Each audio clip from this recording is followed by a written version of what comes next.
Hello guys! Yesterday, unknown people fired upon a convoy of Russian National Guard near Grozny in Chechnya.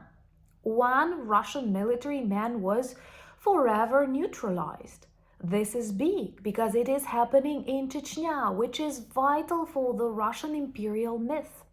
And recently, lots of problems were brewing around its so-called leader Kadyrov, who even promised a blood feud to another oligarch who is a respected politician in Dagestan.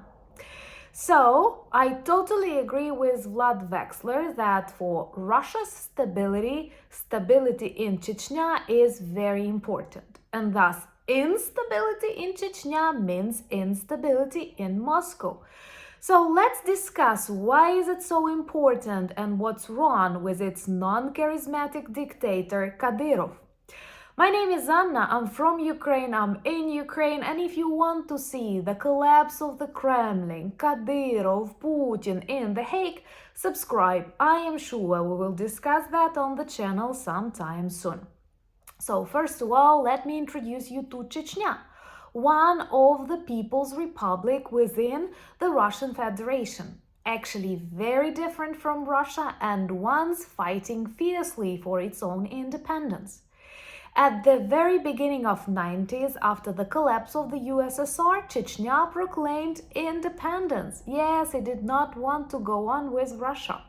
And then in 1994, Yeltsin started war against Chechnya, wanting to return it back to the Federation.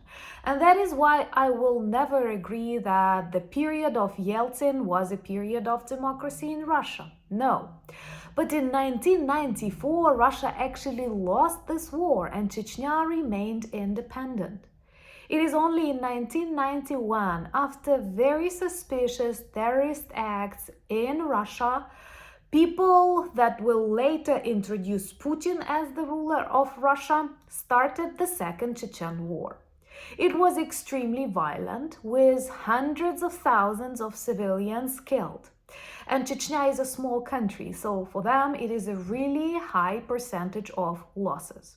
And since then, it is a puppet republic totally controlled from the Kremlin, same as the so-called leader Kadyrov. No one can seriously be afraid of him. He is a pathetic image of what can happen when blood and energy is sucked out of one's really strong republic. So yesterday, a group of people, and I actually like that they are still unknown, which means hypothetically they can continue, fired upon a military National Guard convoy of Russia near Grozny. And not just fired, but -1. And you will not find lots of reports about that because traditionally Chechnya is a symbol of Russia's imperial success. I think that for many people, Caucasian peoples of the Russian Empire and the Russian Federation were always a symbol of strong and rebellious nations. And that's why the so-called very violent, very bloody taming of the Chechen people was an illustration we can do whatever we want. And now the dictatorship of Kadyrov makes this country totally paralyzed with corruption, with absurd things, but not everything goes according to the plan. First of all, for decades, Russia used Chechen soldiers to frighten other nations with. But here in Ukraine, we've experienced their visits to the country. We've seen how cowardly they are, how quickly they escape from Ukraine, and a typical nickname to describe them is actually a Tik Tok army, because all they can do, film short videos depicting how dangerous they are, pretending they are in Kyiv when in reality they are in Grozny, Chechnya. Also, they did not manage to control the border of the Kursk region and were actually responsible for the collapse of these borders after the special military operation of the Ukrainian armed forces.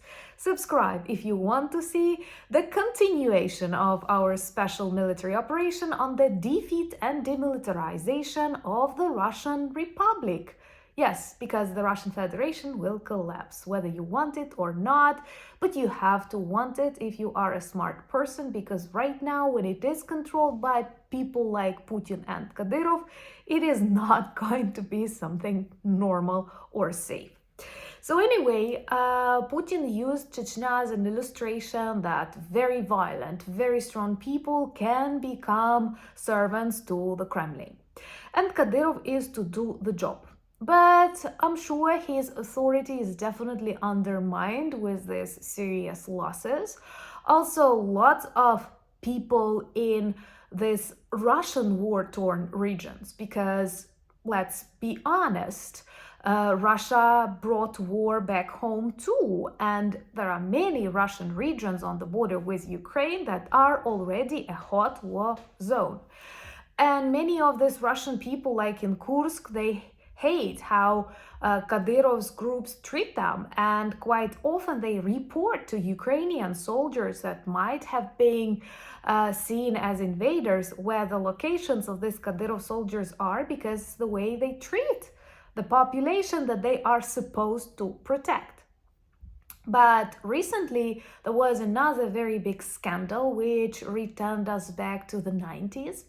By the way, I think we should record a separate video on the 90s in the post-Soviet parts of the world, because it was insane, with lots of shooting, with very mafioso style business solutions. And something similar is happening right now in Moscow, but with very serious involvement of Kadyrov himself, because his guys back up another man, started shooting in the center of Moscow in a big business center, and all about money.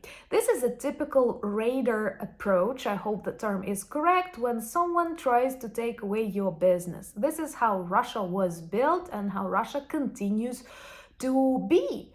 Actually, one of the reasons why very few people want to become successful and rich in Russia, because as soon as you achieve a certain level, everything that is yours will be taken away from you. So it literally demotivates you to evolve.